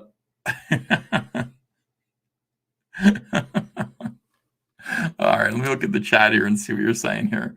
Let me see. Ethan sleeps in that box. Oh, I will. I would sleep in that box. Take it out in the woods. Oh, Stefani Renee's here. He is the artist and creator of Thomas More. Wizard, what's it called here? Wizard for Hire. Make sure that you back Thomas More, Wizard for Hire. Do that. Find it on Indiegogo. Let's see that campaign grow. Justin Shantz, thanks for joining the channel. Make sure that you get your trading cards. Jennifer Grover's here again. She says, "Thank you, A, for answering me. I don't mean anything inappropriate, but you have beautiful blue eyes. XOXO." Thanks, Jennifer. I appreciate that. That's nice of you to, when people, I've been told I have nice blue eyes before. It's a nice way of saying the rest of your face is a mess, but your eyes are nice. I'm like, thanks. Yeah, they are. Well, blue eyes are nice. Nasser is starting a channel called Douchegate, says Sav's Fate. I'll watch it. I'll watch Nasser's channel. Blogful points out that my eyes are Aryan. They're Aryan eyes. That's not you got a face for radio, kid. I know. I don't know, guys. I am blushing. I don't take being complimented too well. It's a little awkward for me. Give Jabba his barge back, says Bob. Bug with one eye is king.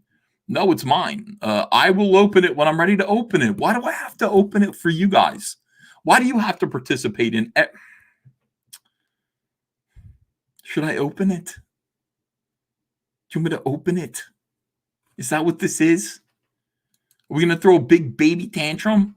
Are we all going to be babies until I open it live right now? Ethan's eyes are a window to his fat soul. No, people are saying no, don't do it. Everyone is saying no. No, everyone is saying no. People are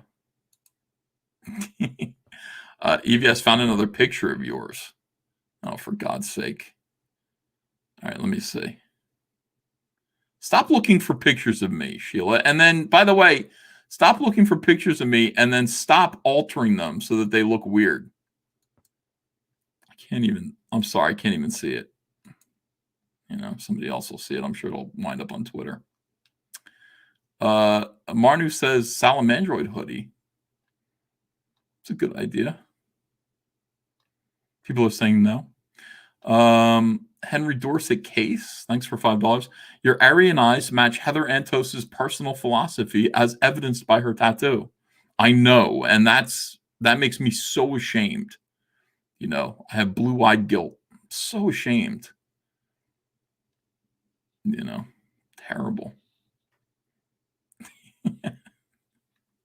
Sheila did nothing wrong. All right, let me look at Twitter and see if Sheila is posting a stupid fat picture of me.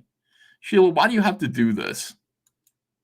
Why is it so important to you to find pictures of me? People are sharing the Heather Antos thing all over Twitter. Not a good look. Oh. Wait. For God's sake. Yeah, people like the Cyberfrog action figure. That's good. Sheila, I don't see it. I don't see any picture of me. I don't see any fat picture of me. And I'm looking too. But as far as I can see, you did not post a fat picture of me.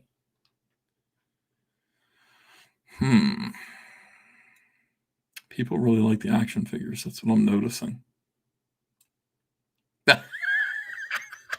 I found it. Shit. I'm gonna die. Okay, I'll show you guys.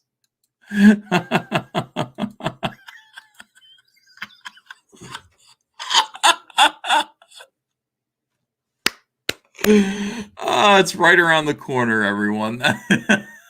That's me next year. Oh, brutal. Absolutely brutal. Sheila, you don't have to do this. No one's asking you.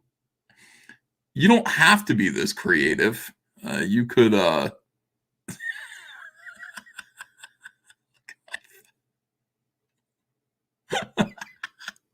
look at my face. It just says, more, please.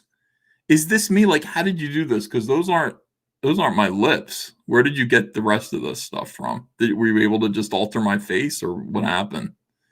It doesn't look like my mouth. God, that's great. Those are my eyes, though. And kind of my nose. I don't know. More, please. All right, enough of this. Enough making fun of fat people. Oh.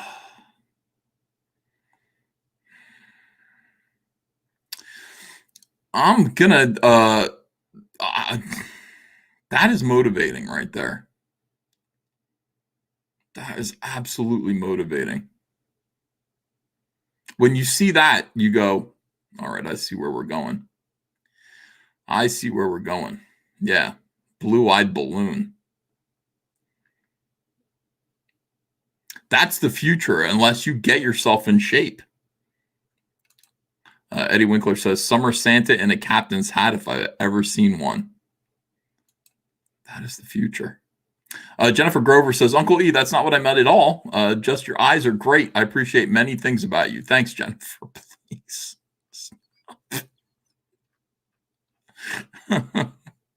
No more. No more girls flattering me. Jennifer, please be more like Sheila. You know. Please call me fat. All right, guys. I love you all, except for Sheila. And thank you so much for joining me here. I appreciate you very, very much.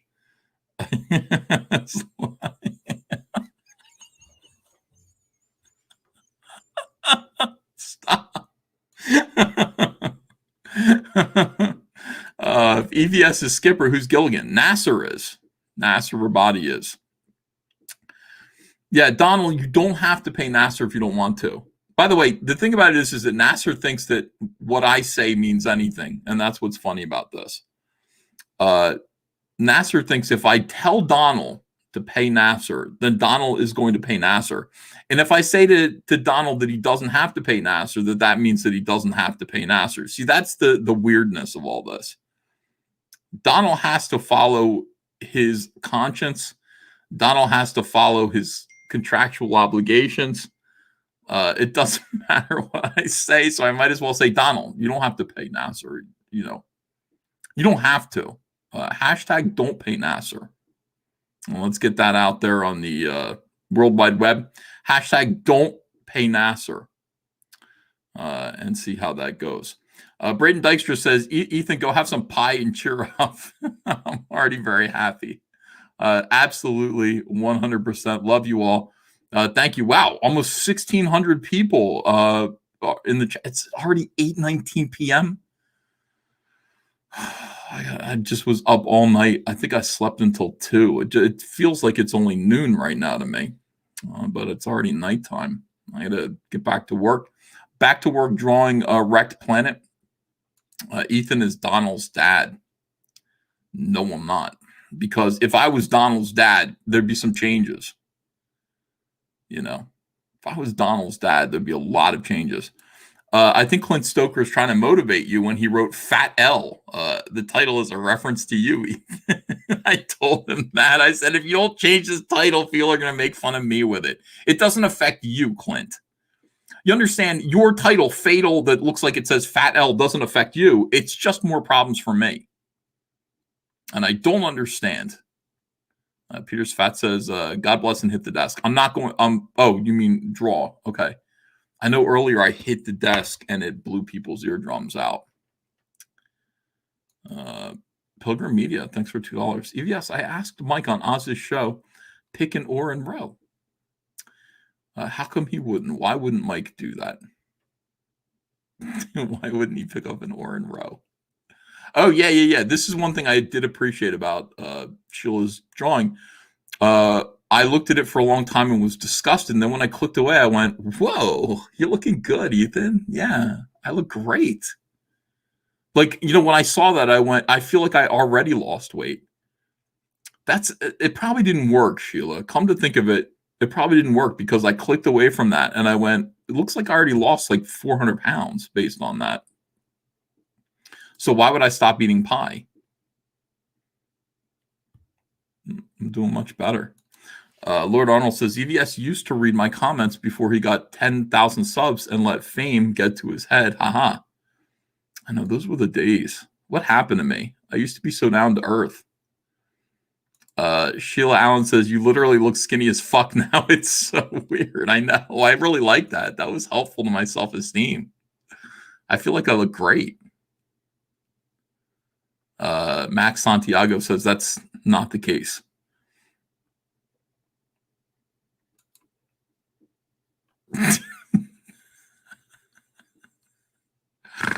Where's my fat book, Frogman? Says John.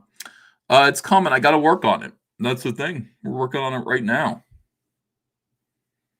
We're working on it. It's important that this book gets done and be great and be action-packed. Dan Fraga says, you missed my membership and super chat, pal. He just sent me a text. What? Hold on a second. I know I missed your membership because I'm not getting them in my super chat and stickers history. I don't know why. They don't show up there. But I think I read Dan's super chat. I did. Dan, you said respect, smang, ass titty, Comicscape for life, fragaboom. And I know I said that. I remember like asking myself, should I say AAT or should I just say ass titty? And I decided to say ass titty and not AAT. I'm sorry. There's a new super chat. Fragaboom says, new member, can't wait until Soy Boy icon goes away. Yeah, that's embarrassing. You want to let that one go. Dan, why are you... Dan, stop texting me when I'm online. Hold on a second. I can't, do a show. And he says, nope, it was the Soy Boy one. Okay, I just read it. Now we're cool. Now we're even, Dan. Eddie Winkler says, Summer Santa in a captain's hat if I ever saw one. Oh, I read that one. Aaron Booth says, will there ever be an evil cyber frog? I hope not. There's Robotoad, not the John Delarose one. But, before John Delarose had that ingenious idea, the great, E.J. Morges had a Robotoad. Much better. Really, really good.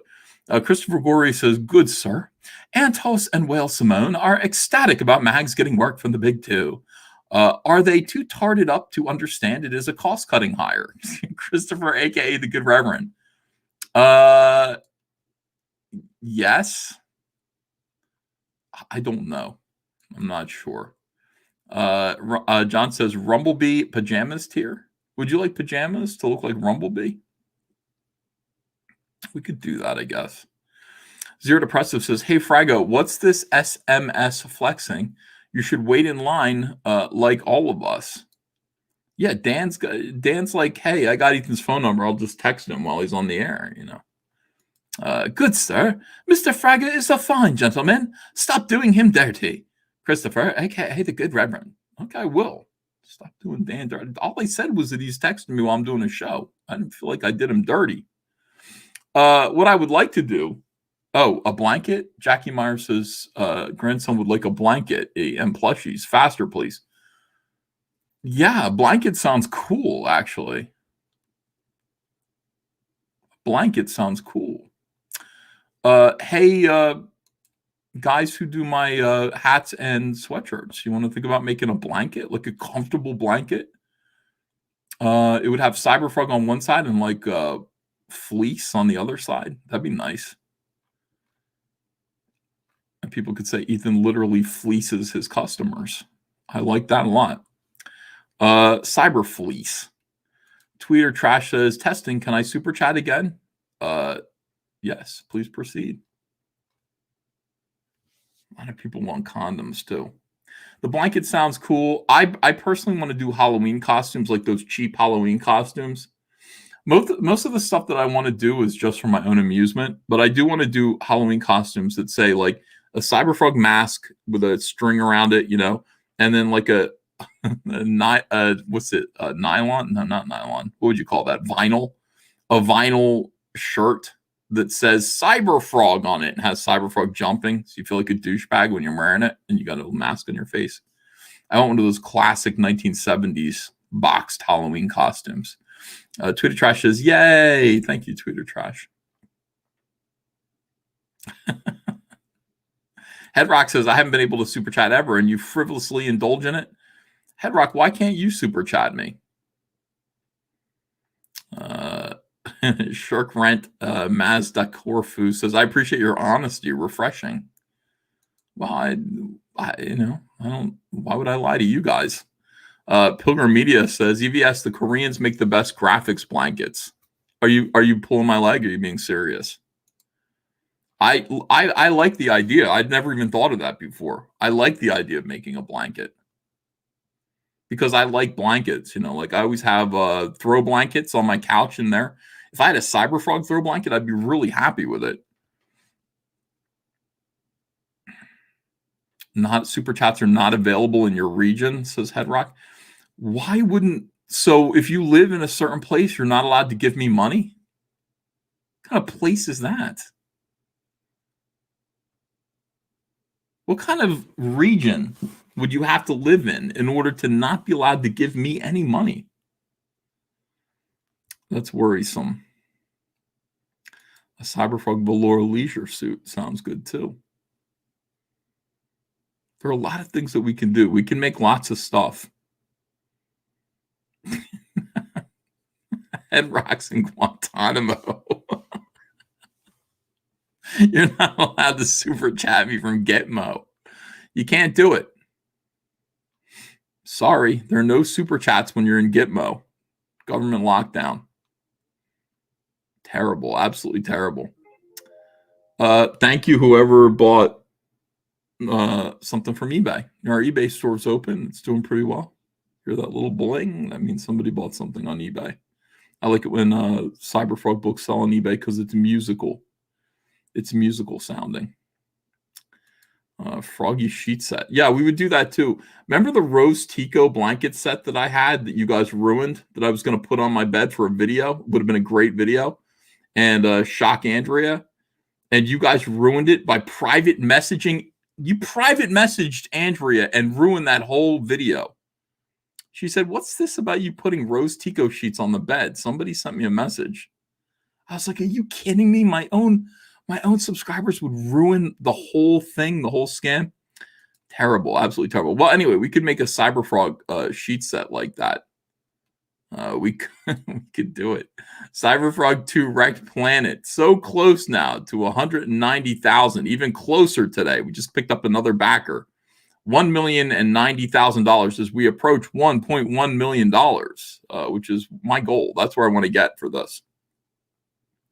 Cyberfrog warts and all. This is the campaign of the moment that everyone is talking about. Wow, we just hit 300. How did we hit 319,000? How did we hit 319,000? Were we just that's amazing. I feel like we skipped over $1,000. Maybe not. I don't know. Hold on a second. Let me back it up and see. I wasn't paying attention to the number before. And then suddenly we were at 319. I thought, I'm watching the replay. I'm watching the instant replay now. Instant replay. Did we skip $1,000? No. We didn't. It was 318,728, and now we're at 319. Okay, that makes more sense. I was going to say, my God, it's craziness. Thank you. And now we're so close to 320. I like seeing those arbitrary, landmarks. Thank you for that. Impossible Stars by your boy Zach. I asked you guys to show Zach some appreciation for being right about Heather Antos. None of you did. None of you showed him any appreciation. Did you show Dan Frag any appreciation for being right? No, you didn't. Thomas Moria, did you show him any? Did you show? No, nobody backed this one. Because I didn't put the links in the description. I'm not being a very good comic skater. I'm being irresponsible in many ways. I could have put the links in my own description, in my chat. It would have helped my friends, but I just didn't do it. Please draw the line at a Heather waifu, says Mark C. Well, a lot of people want that, though, so I don't see why I wouldn't do it. Mazamonti says, a honeycomb with a Vespis in it would be stunning. Oh, like for a blanket? Pilgrim Media says EVS the Koreans. Oh, I read that one. Okay. So we got to go to Korea to get this done. Are they going to send me an illness? Louis Ludesma says Russian tracksuit with fake gold Cyberfrog chain. These are all like really, really good ideas. You guys are geniuses. I would totally do any of that. Mazamonti says blanket and pillow. LOL. Oh, I see. Okay. So it's like the blanket is a honeycomb and the pillow is a Vespis. That'd be great. See, these are good ideas. We're brainstorming. Do you plan, says Unchained Spirit, do you plan to ever have a crime-fighting Cyberfrog series spin-off? Kind of like if he came to save the Earth from evil people this time instead. Well, look, yeah, we could do a book that takes place in the 1990s, before the invasion, have Kelsey Shannon draw it, and call it Amphibionics, and hell with it. Yeah, just have a good time. I've thought about that. I've offered it to Kelsey. He says yes, but he's got a lot of stuff to do beforehand. I'm sure when his time frees up, he'll come over and do some Cyberfrog. He's very quick. Yeah, he's a quick artist. But Cyberfrog the Crime Fighter would be, that would be warts and all. That's what it is. It's the stuff from the 1990s. So, you could Keaton says I'd back that 100. Yeah. Kelsey's great, man. Kelsey's artwork is fantastic. He's really, really good. Ship the toys in the Blood Honey box, says Dark Lord Mad Ruth. The toys are going to be much bigger than that. The Blood Honey box isn't that big, but I'm looking forward to shipping all of this stuff. I'm very excited. I love you guys. I really should go. I need to get back to work. We've been together now for 2 hours. I think that's pretty good. I think we had a delightful time together. You could come over. You could have a drink if you want to. Come hang out. I have chicken upstairs. I got Popeye's fried chicken. It's in the fridge. You could have Popeye's fried chicken. But anyway, find out who else is streaming right now, and go hang out with them. Make sure that you support Comicsgate, guys. Back some comics tonight. Back some good campaigns. I've given you a few good ideas, but there are plenty others. Thanks so much for being here. Thanks for being a part of the show. And don't get any white supremacist tattoos. You might don't accidentally do it. I mean, be careful. Thanks, everybody. I'll see you later. Bye-bye.